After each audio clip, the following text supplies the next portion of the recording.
Hello everyone, welcome to back my channel. I hope everyone is having a wonderful day. Before starting the video, please go ahead and hit the subscribe button and give this video a thumbs up. This week on The Bold and the Beautiful, the Forrester and Spencers will be focused on whether or not Liam Spencer, Scott Clifton, will live or die. But spoilers say Taylor Hayes, Rebecca Budig, will have other things on her mind. Is now really the time for wedding plans? Here's what's coming up next on Bold and Beautiful this summer. Keep reading for all the details. Desperate doesn't look good on anyone, not even Taylor Hayes. Since she and Ridge got engaged, all wedding chatter has been brushed aside because of all the Luna Nozawa, Lisa Yamada drama. Now that Luna has been declared dead and Liam Spencer survived surgery, Taylor wants to set a wedding date. The Bold and the Beautiful spoilers reveal that this week Taylor will corner her future husband and begin pressuring him to try and pick a wedding date. It's obvious that Taylor is trying to lock Ridge down before he ends up back in bed with Brooke Logan, Catherine Kelly Lang, but it's definitely too soon for wedding plans. Ridge will most likely point out that right now Steffi needs all of their attention and buy himself some more time. Ridge can't keep the engagement facade up much longer. The Forrester Creations hair needs to decide if he is really over Brooke Logan and ready to say, "I do" with Taylor again. Word on the internet is that Ridge will go through with the wedding plans, but will most likely pull the plug on the marriage at the last minute. However, it could be Taylor that calls off the wedding if she catches Brooke and Ridge together. Do you think that Taylor will get Ridge to the altar, or is it a lost cause? The midday sun bathed the Forrester estate in golden warmth. But inside the sprawling mansion, tension simmered like a summer storm waiting to break. Taylor Hayes stood tall in the middle of the living room, her arms crossed and her gaze firmly fixed on Ridge Forrester. Her voice was calm but carried an unmistakable urgency, the kind only a woman scorned too many times could master. "We're not getting any younger, Ridge." Taylor's lips curved into a tight, diplomatic smile as she circled the man she's loved most of her life. "You've been telling me for months now that you're committed, that you've chosen me." "That Brooke is in the past," she said slowly, her heels clicking softly against the tile. Ridge exhaled, running a hand through his thick salt and pepper hair. "Taylor, you know how I feel about you." "No, Ridge. I don't know," she cut him off. "Because people who love each other don't stay in limbo forever. You promised me the future. So I'm asking, no, demanding, we set a wedding date. Not next year, not next season. Now." Ridge blinked, caught off guard. "Now." Taylor stepped closer. "Yes, I want to be your wife. I don't want to live another day wondering if you're going to walk out that door and fall back into Brooke Logan's arms." Brooke hears the shocking truth. Just outside the room, Brooke lingered in the hallway. She hadn't meant to eavesdrop, well, not really, but hearing Taylor's firm voice sent her heart into a flurry. Her breath hitched as she leaned closer, clutching the edge of the doorframe. The idea of Ridge marrying Taylor wasn't new, but hearing Taylor push so adamantly sent Brooke's mind spiraling. She thought Ridge would always hesitate, always wonder, always want her deep down. But what if she had waited too long to fight? Her blue eyes clouded with emotion as Ridge's voice came again. "I'm just trying to make sure it's right," he said. "We've both been through this before, Taylor. I don't want to rush it and make another mistake." Taylor laughed bitterly. "You think I want to make another mistake? Ridge, I was left at the altar because you had a sudden epiphany about your connection to Brooke. I forgave that. I trusted again. I deserve a commitment." Brooke flinched at the memory. She could still see herself standing by the fountain with Ridge, the whirlwind of stolen kisses and second chances. It had been wrong. But it had been them. She believed fate would bring him back again. Maybe it still could. Steffi and Thomas weigh in. Later that afternoon, Taylor's daughter Steffi sat across from her mother at El Giardino, her brows furrowed in frustration. "So you gave him an ultimatum?" Steffi asked, twirling her straw in her drink. "I didn't threaten him, Steffi," Taylor said calmly, but with steel in her tone. I just made it clear I'm not going to sit in this in-between place anymore.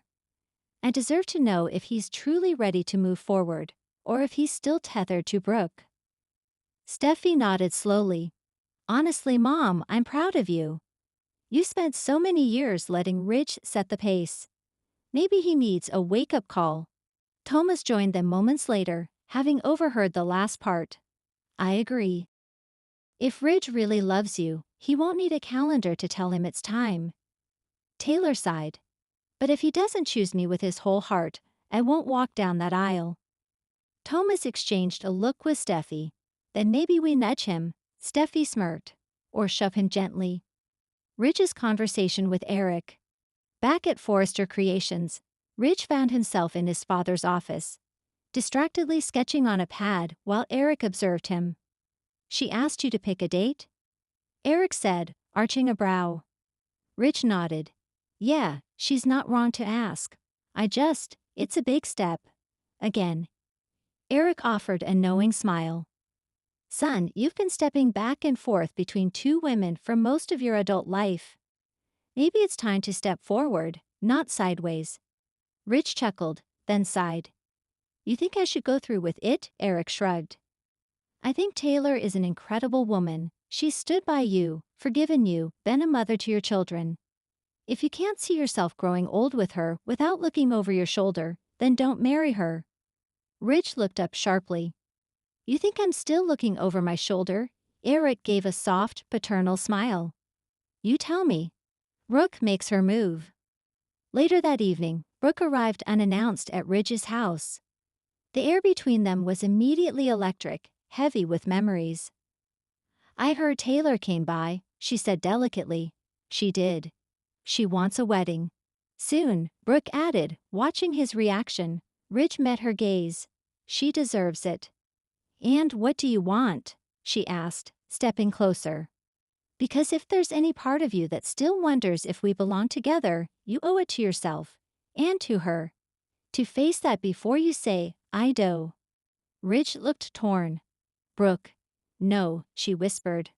I'm not trying to win you back with promises or perfume. I need to know. Are you doing this because you love Taylor or because it's safe? Steffi warns Brooke. The next morning, Steffi stormed into Brooke's office at Forrester. You just can't help yourself, can you? She snapped. Brooke blinked. Excuse me. You saw an opportunity, Ridge hesitating, and you ran to him. Again. After all the hurt you've caused my mother, you're still not done. I just had a conversation, Brooke said evenly. You had your chance. You've had 1,000 chances. Let him be happy with my mom. Don't manipulate him. Brooke stood. If Ridge loves Taylor the way you think he does, I can't stop him. But if he's marrying her because he feels guilty, that's not love, that's obligation. Steffi's jaw clenched. You don't belong in his future. Ridge gives Taylor an answer. By the end of the week, Taylor stood at the edge of her patience. She'd given Ridge space, avoided calling him, even gone on a hike to clear her head. But now, standing in her living room, she stared at him across the coffee table. Well? She asked, her voice shaking slightly. Have you made a decision? Ridge's voice was low. Yes, Taylor inhaled sharply. I love you, Taylor. I always have, he said. And I don't want to keep you waiting. A smile crept onto her face, cautious, but real. You're saying yes. I'm saying, let's get married. Next month.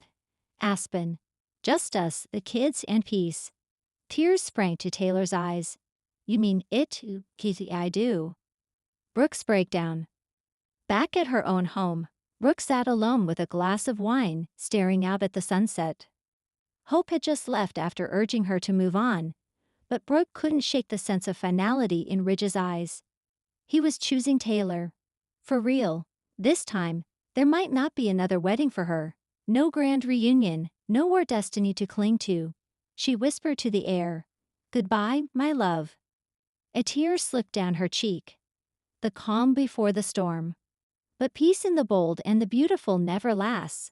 Because just as Taylor and Ridge began making plans for Aspen, A phone call from Lee Finnegan would interrupt their bliss. A call warning that Sheila Carter had once again gone off the grid. And if Sheila was back in LA, then Taylor's dream wedding could turn into a living nightmare. Meanwhile, Brooke's pain would drive her to make an impulsive decision to leave Los Angeles for a time, setting the stage for a shocking twist that no one, not even Ridge, will see coming. Because hearts may heal, vows may be spoken. But in a city where love never truly dies, even goodbye can be just the beginning. Will Ridge truly commit to Taylor, or will one last look at Brooke unravel it all? Sheila's mysterious return threatens more than safety. It threatens the wedding itself. Brooke's absence may ignite Ridge's regret, just in time for vows to be broken before they're made. In the world of Forrester fashion and fraught romance, the seams of every relationship are always at risk of tearing. Thanks for watching this video, and please subscribe our Bold and BAUTFUL UPDAT YouTube channel for more update news.